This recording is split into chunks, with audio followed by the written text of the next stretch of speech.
శుభకార్యాలకు పూజార్ల కోసం వెతుకుతున్నారా? పూజారీస్.com లో అతి తక్కువ ధరలకే పూజార్లను ముందే బుక్ చేసుకోండి. వెంటనే కాల్ చేయండి. ఓం నమో వెంకటేశాయ. సుమన్ టీవీ ప్రేక్షకులకు నమస్కారం. ఇంతకుముందు పాశురంలో అలాగనే తిరుప్పావైలో ఉండేటువంటి 30 పాశురాల్లో కూడాను 32 రకాలైనటువంటి బ్రహ్మ విద్యల్ని గోదాదేవి అతి సులభమైనటువంటి భాషలో సాధారణమైనటువంటి జనానికి అందించినటువంటి మహనీయురాలు. ఇంతకుముందు పర్యంక విద్య అని చెప్పి ఒక విద్య గురించి మనకి తల్లి తెలియచేసింది. ఏ విధంగా స్వామి శ్రీవైకుంఠంలో కూర్చొని ఉంటే ముక్తుడైనటువంటి జీవుడు వెళ్ళి ఆయన యొక్క ఒళ్ళో కూర్చొని నేను అహం బ్రహ్మాస్మి అని అంటాడో ఆ విషయాన్ని మనకి తెలియచేసింది ఇంతకుముందు పాశురంలో అమ్మ. ఈనాటి పాశురంలో స్వామి యొక్క వైభవాన్ని గురించి తెలియచేస్తూ చెప్తూ ఉన్నారు. 33 అమరర్కమున్ సెன்று కపం తవిర్కుం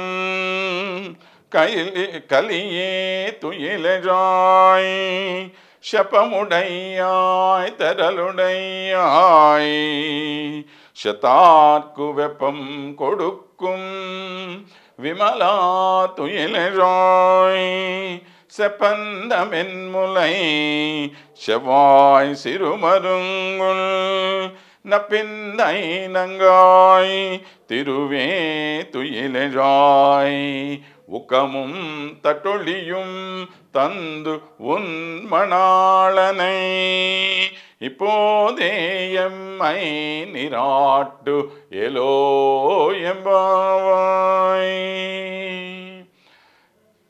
हे भगवान, हे श्री कृष्ण भगवान, 33 అమరర్కు మున్షెండ్రు 33 మంది కోట్ల దేవతలందరికీ కూడా ముందు నిలబడి వారిలో ఉండేటువంటి భయాన్నంతటినీ కూడా దూరం చేయగలిగినటువంటి మహానుభావుడైనటువంటి వాడు ఈయన.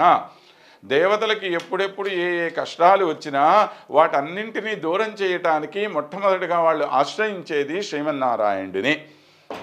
కాబట్టి దేవతలందరి యొక్క భయాన్ని దూరం చేయగలిగినటువంటి ఓ మహానుభావుడా, వారి యొక్క వణుకునంతటినీ కూడాను దూరం చేయగలిగినటువంటి వాడా, నీ అంత బలశాలి ఇంకెవరున్నారయ్యా, నువ్వు నిద్రలేవయ్యా స్వామి అని చెప్పి ముందుగా తెలియచేస్తూ ఈయనలో ఉండేటువంటి 2 అద్భుతమైనటువంటి గుణాలు. ఒకటి శప్పమ్ముడయ్యాయ్ తిరల్లుడయ్యాయ్ అన్నారు. శప్పముడయ్యాయ్ అంటే ఏమి? ఆర్జవం కలిగినటువంటి వాడా. ఆర్జవం అంటే ఏమిటి? మనోవాక్కాయ కర్మలందు ఒకే విధమైనటువంటి భావం కలిగి ఉండటాన్ని ఆర్జవము అని చెప్పి అంటారు. ఇది చాలా రుజుస్వభావము అని చెప్పి అంటారు. భగవానుడి యొక్క దీక్ష ఎప్పుడూ కూడాను ఒకటే, ఆయన ప్రతిజ్ఞ ఒక్కటే. రక్షిత జీవలోకస్య ధర్మస్య పరిరక్షిత రక్షితాస్వస్య ధర్మస్య స్వజనస్య చ రక్షిత అని చెప్పి అంటారు. సమస్తమైనటువంటి జనాల్ని రక్షించడం, విశ్వాన్ని రక్షించడం, తన అనుకున్న వాళ్ళని రక్షించటము, ఇవన్నీ కూడాను పరమాత్మలో ఉండేటువంటి అత్యద్భుతమైనటువంటి గుణాలు. ఈ గుణాలు అన్నీ కూడాను సంపూర్ణంగా కలిగినటువంటి ఆర్జవం కలిగినటువంటి ఓ భగవానుడా అని చెప్పి ఆయన నిద్రలేచారు.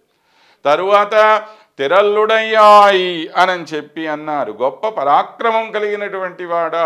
ఇప్పుడే చెప్పుకున్నాము, కోట్లాది మంది దేవతలందరికీ కూడాను ముందు నిలబడి యుద్ధం చేయగలిగినటువంటి సామర్థ్యం ఎవరికన్నా ఉన్నది అంటే ఒక్క శ్రీమన్నారాయణ అయినటువంటి ఆయనకే.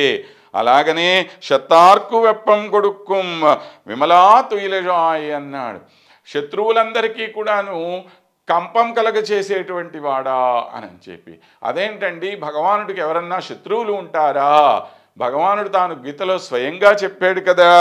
ఏమని అంటే సమోహం సర్వభూతేషు నమే ద్వేష్యోస్తి న ప్రియ అన్నాడు ఆయన. అయ్యా, నేను అందరి ప్రాణుల పట్ల ఒకే విధమైనటువంటి భావం కలిగి ఉంటాను, నాకు శత్రువులు ఎవరూ లేరు, మిత్రులైనటువంటి వాళ్ళు ఎవరూ లేరు అన్నాడు. అలా అన్నటువంటి ఆయనే ఈ కౌరవుల దగ్గరికి వచ్చినప్పుడు కౌరవులు అందరూ కూడా ఆయనకు ఒక విందు భోజనం ఏర్పాటు చేస్తే నేను మీ విందుని స్వీకరించను అని అన్నాడు. విదురుడి ఇంటికి వెళ్ళాడు. పైపెచ్చు ఏమన్నాడు? శత్రువైనటువంటి వాడికి మనం భోజనం పెట్టరాదు, శత్రువులేంట మనం భోజనం చెయ్యరాదు అని కూడా చెప్పాడు.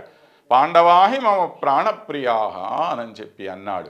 పాండవులు నాకు ప్రాణప్రియమైనటువంటి వాళ్ళు. మరి అదేమిటండి ఇంతకు ముందేమో శత్రువులు లేరన్నారు, మిత్రులు లేరన్నారు, పాండవులు ప్రియులు అంటే ఎవరెవరైతే ధర్మాన్ని పాటిస్తారో వాళ్ళందరూ భగవంతుడికి ప్రియులు. ఎవరైతే భగవంతుడికి ప్రియమైనటువంటి వాళ్ళను తమ శత్రువులుగా భావిస్తారో వాళ్ళందరూ కూడా భగవానుడికి అప్రియమైనటువంటి వాళ్ళే, శత్రువులే అవుతారు. ఇది భగవానుడిలో ఉండేటువంటి భావం, భగవంతుడిలో ఉండేటువంటి ఒక దోషం కాదు. అందుకనే ఇది ఆయనలో ఉండే గొప్ప లక్షణం అని చెప్పడానికే వెంబటే మరలా గోదమ్మ ఏం చెప్తోంది? విమలా అంటున్నది. అంటే పరిశుద్ధమైనటువంటి స్వభావం కలిగినటువంటి ఓ పరమాత్మ అని చెప్పి అంటున్నది.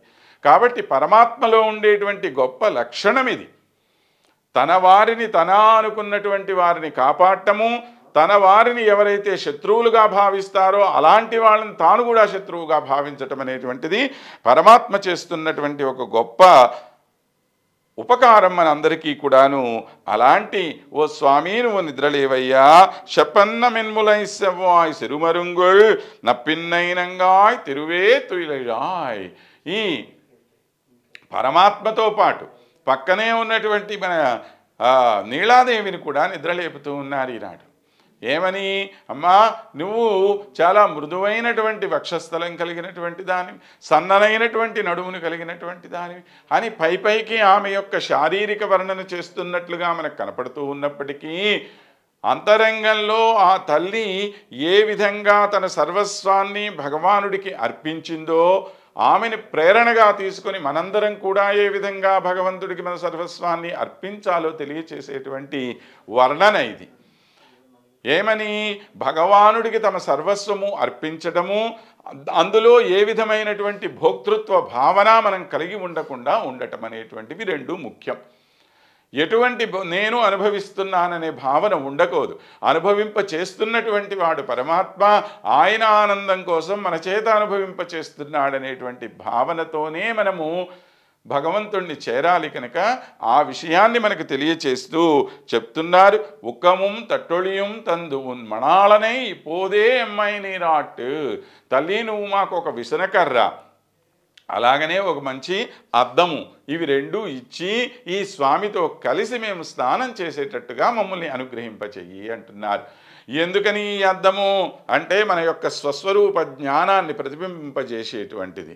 తరువాత భగవంతుడిని పొందేటువంటి క్రమంలో మనలో రకరకాలైనటువంటి తాపాలు ఉద్భవిస్తాయి.